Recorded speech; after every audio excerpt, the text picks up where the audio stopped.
यह कहानी 4 बहादुर सैनिकों की है जो तालिबानियों के खिलाफ बड़ी हिम्मत से लड़ते हैं। उनमें से 3 सैनिक लड़ते लड़ते शहीद हो जाते हैं, लेकिन एक सैनिक को बचा लिया जाता है। आखिर कैसे, आइए चलिए देखते हैं। यह कहानी उस समय की है जब तालिबानियों ने अमेरिकी सेना के नाक में दम कर दिया, जिनका मुखिया अहमद शाह था। यहीं से हमारी कहानी की शुरुआत होती है, जहाँ हम बहुत सारे सिपाहियों को देखते हैं, जिन्हें देखकर हमें यह पता लगता है कि एक सैनिक बनने के लिए कितनी मेहनत करनी पड़ती है एवं कितने अपनों को छोड़ना पड़ता है। और इसी तरह एक कठिन ट्रेनिंग के बाद वे आर्मी सोल्जर बनते हैं। उसी समय दूसरी तरफ हमें एक सिपाही दिखाया जाता है जो बहुत घायल है और आर्मी के डॉक्टर उसे मेडिकल वार्ड में ट्रांसफर करके उसे ठीक करने की कोशिश कर रहे हैं। उस घायल सोल्जर का नाम मार्कस है। वह बहुत घायल है लेकिन फिर भी कुछ कहना चाहता है और वहीं खड़े कुछ सिपाही से कुछ कहता है और उसी समय हमें स्टोरी के फ्लैशबैक में ले जाया जाता है, जिसमें हम 3 दिन पहले की घटना देखते हैं। यहाँ हम लिeutenant मर्फी को अपनी फियोन से बात करते हुए देखते हैं, जहाँ मर्फी की फियोन्स उनसे शादी के गिफ्ट में 2 घोड़े चाहती है, लेकिन मर्फी को घोड़े के बारे में कुछ पता नहीं है। उनकी फियोन्स उन्हें 2 घोड़े की इमेज भी सेंड करती है, लेकिन वह इन घोड़े को अफोर्ड नहीं कर सकता। वह इस बारे में सोचता हुआ मार्कस के पास पहुंच जाता है और इन दोनों घोड़ों की तस्वीर दिखाकर इन्हें खरीदने की बात कहता है। तब मार्कस इन्हें बताता है कि यह दोनों घोड़े बहुत महंगे हैं, इन्हें अफोर्ड करना आसान नहीं है। इसलिए अब मर्फी डैनी के पास जाता है, जहाँ वे दोनों घोड़े रेस लगाते हैं और तेजी से दौड़ते हैं। तभी हमें मैथ्यू नाम के एक सिपाही को देखते हैं जो अपनी लवर को यह मैसेज भेजता है कि जल्द ही वह किसी बड़े मिशन पर जाने वाला है। तब तक इन दोनों घोड़ों की रेस भी पूरी हो जाती है, जिसमें मर्फी जीत चुका है और डैनी घर जाता है। इसलिए मर्फी डैनी का मजाक उड़ाता है और उसे अपने बाल कटवाकर गंजा होने के लिए कहता है, लेकिन डैनी मना कर देता है। तभी हम कमांडर रैरिक को देखते हैं जो सभी सोल्जर्स को अंदर बुलाता है और सभी सोल्जर को एक इम्पोर्टेंट मिशन के बारे में बताता है। वे यहाँ अहमद शाह नाम के आदमी को टारगेट करते हैं क्योंकि इस आदमी ने बहुत सारे नेवी सोल्जर को मारा है और अभी भी सोल्जर को मारने पर तुला हुआ है। उन्हें पता चलता है कि वह आदमी वहाँ के पास के गांव में आने वाला है और यही सही मौका देखकर ये लोग उसे मार देंगे। और इसी मिशन के लिए वे 4 सोल्जर की टीम बनाते हैं, जिनमें मार्कस, मर्फी, डैनी और मैथ्यू है और जल्द ही इन चारों को इनके मिशन पर भेज दिया जाएगा। अब दूसरी तरफ हम उस तालिबानी अहमद शाह को देखते हैं। वह उनके पास के ही गांव में घुसकर वहां के एक आदमी को पीटने लगता है और अपने आदमियों से उसे मरने जैसा बनाने के लिए कहता है, क्योंकि उस आदमी ने अमेरिकन आर्मी की हेल्प की है। दूसरी तरफ हम उन सिपाहियों को देखते हैं। वे सभी आपस में बात करते हैं, जहां डैनी कहता है, आजकल मेरी वाइफ को कुछ इंटीरियर करने का शौक चढ़ा है। वह हर बार मुझसे पूछती है, लेकिन मैं इस बारे में कुछ नहीं जानता। वहीं इन बातों में हमें यह भी पता लगता है कि डैनी की वाइफ अभी प्रेग्नेंट है और इस चीज को लेकर वह सीरियस भी है। कुछ ही देर में वे सारे सिपाही इकट्ठा होते हैं और वहां आने वाले नए सोल्जर की रैगिंग करते हैं और उनसे डांस करवाते हैं और उन्हें बताते हैं कि नेवी सील में होना कैसा है, वहाँ का वार कल्चर कैसा है। और अब कुछ ही समय में उनके रेड बुल्स मिशन की शुरुआत होने वाली है। वे चारों सिपाही जल्दी से तैयार हो जाते हैं और अब इन चारों सोल्जर्स को उस जंगल में ले जाया जाता है जो गांव से कुछ ही दूर पर है और वहीं इन चारों को छोड़ दिया जाता है और अब वे चारों पैदल ही गांव की तरफ बढ़ते हैं और कुछ ही समय में उस लोकेशन पर पहुंच जाते हैं जहां जाने के लिए उन्हें कहा गया था, लेकिन उन्हें कुछ दिखाई नहीं देता। तब डैनी बेस में कांटेक्ट करने की कोशिश करता है, लेकिन नेटवर्क बहुत ज्यादा खराब होने की वजह से कांटेक्ट नहीं कर पाता। वह बार बार कोशिश करता है और कांटेक्ट कर लेता है। आर्मी बेस में सारी कंडीशन बताता है।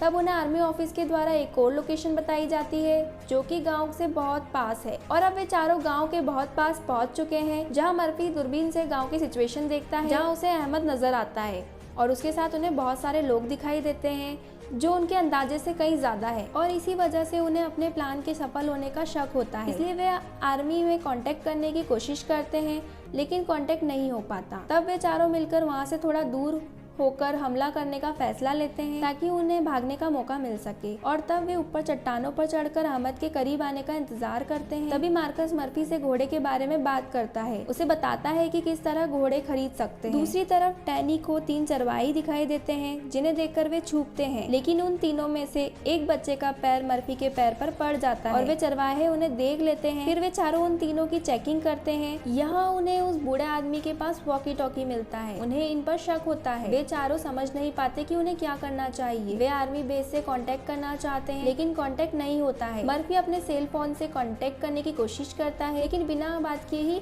कॉल कट जाता है। तब मर्फी उन चरवाहों को 3 ऑप्शन बताता है। पहला, इन तीनों को मार दिया जाए।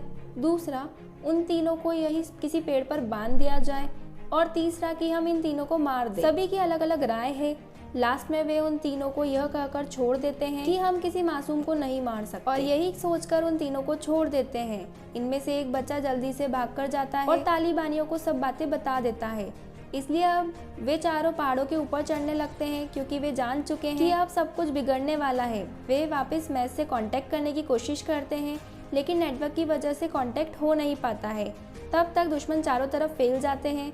अब वे लोग भी लड़ने के लिए तैयार हो जाते हैं। मार्कस को एक आदमी पेड़ के पीछे छुपा हुआ नजर आता है, जो उसके सटीक निशाने पर है।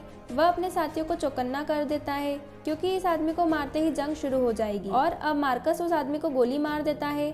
अब वहाँ खतरनाक लड़ाई शुरू हो जाती है। उन 4 सिपाहियों पर बहुत सारे लोग हमला कर देते हैं।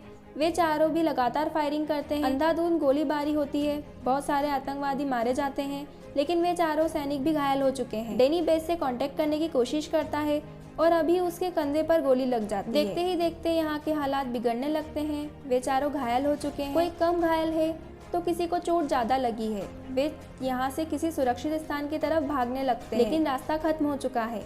अब इन्हें चट्टानों से नीचे कूदना होगा। अचानक उनके ऊपर हमला होता है और वे नीचे कूद जाते हैं। वे सभी घायल हैं। वे सभी पत्थर के पीछे छुपते हैं, लेकिन उन्हें यहाँ भी चैन नहीं मिलता। वे यहाँ भी गोलियां चलाना शुरू कर देते हैं और वहाँ से भागने लगते हैं। उसी समय डैनी के पैर में भी गोली लग जाती है और वह गिर जाता है। बाकी तीनों किसी तरह उसे ले जाते हैं और पत्थर के पीछे छुप जाते हैं। डैनी कहता है कि वे हमें मार देंगे, क्योंकि संख्या में वे लोग हमसे बहुत ज्यादा है। इन सभी में मार्कस की हालत बाकी सभी से ठीक है। वह जल्द ही किसी तरह यहाँ से भागने की बात करता है, क्योंकि वे लोग अभी भी उनके पीछे हैं। वे लोग एक पहाड़ के पास पहुंच जाते हैं, जो उन्हें कूदना होगा। मर्फी और मैथ्यू जल्द ही नीचे कूद जाते हैं, लेकिन डैनी ज्यादा घायल है, इसलिए मार्कस उसे अपने कंधे पर लेकर वहां से कूदता है। इसी बीच डैनी गिर जाता है और मार्कस नीचे पहुंच जाता है। डैनी को बचाने के लिए मर्फी ऊपर चढ़ने के लिए कहता है और वे तीनों चढ़ना शुरू करते हैं। दोनों तरफ से बहुत सारी गोलियां चल रही है। वे उस पहाड़ पर नहीं चढ़ पा रहे हैं। वे वापस मैच से कांटेक्ट करना चाहते हैं, जिसके लिए उन्हें ऊंचाई पर जाना होगा। वह कहता है, हो सके तो तुम डैनी को भी बचाओ, मैं पहाड़ पर जा रहा हूँ। इतना कहने के बाद वह अपनी सारी गोलियां मार्कस को दे देता है। मार्कस इसे खुदकुशी बताता है और कहता है, तुम ऊपर जाओगे तो वे लोग तुम्हें मार देंगे। तब मर्फी कहता है, हमारे पास दूसरा कोई ऑप्शन नहीं है। कहते हुए जल्द ही ऊपर चढ़ जाता है और किसी तरह बेस से कांटेक्ट कर उन्हें सारी बातें बता देता है। और उसके सीक्रेट कोड बताने से पहले ही कॉल कट जाता है और आतंकवादी उसे गोली मार देते हैं। दूसरी तरफ ये तालिबानी डैनी को भी मार देते हैं, लेकिन बेस तक इंफॉर्मेशन पहुंच चुकी है। इनिक जान चुका है कि वहाँ कोई बड़ी प्रॉब्लम हुई है। वह 2 हेलीकॉप्टर लेकर उनकी मदद के लिए निकलते हैं। इधर मार्कस और मैथ्यू को देखते हैं। मैथ्यू कहता है कि मैं मर जाऊं तो मेरी पत्नी से जरूर कहना कि मैं उससे बहुत प्यार करता हूँ और मैं बहुत बहादुरी के साथ मरा हूँ। इसी दौरान दुश्मन वापस गोलियां चलाना शुरू कर देते हैं। तब तक दोनों हेलीकॉप्टर लोकेशन पर पहुंच जाते हैं, लेकिन इनके पास कोई सपोर्ट नहीं है। इनका नीचे उतरना खतरे से खाली नहीं है। मार्कस और मैथ्यू इन्हें देखकर चिल्लाते हैं। तभी दुश्मन उन पर एक आरपीजी मिसाइल छोड़ देते हैं, जिसके चलते उनका एक हेलीकॉप्टर ब्लास्ट हो जाता है और वे सभी लोग मारे जाते हैं जो इस हेलीकॉप्टर में थे। यह देखकर वे वहां से वापस जाने का सोचते हैं, लेकिन एक सिपाही गुस्से में है। वह लोग उसे समझाते हैं कि प्रोटोकॉल के रूप के हिसाब से हमें जाना होगा और वे चले जाते हैं। इधर उन्हें जाता देख उन दोनों की उम्मीद भी टूट जाती है। मैथ्यू जानता है कि वह कभी भी मर सकता है और रेंग कर एक पेड़ के पास जाकर वहां से उन लोगों को मारने लगता है। तभी एक व्यक्ति उसके सर में एक गोली मार देता है और मैथ्यू भी मारा जाता है। अब केवल मार्कस जिंदा बचा है। वह बचने के लिए एक चट्टान के पीछे छुप जाता है। कुछ देर वे लोग भी उसे ढूंढ कर चले जाते हैं। मार्कस अब बाहर आ सकता है। बाहर आकर यहाँ से आगे बढ़ता है। वह प्यासा है, इसलिए एक लेक में कूद जाता है।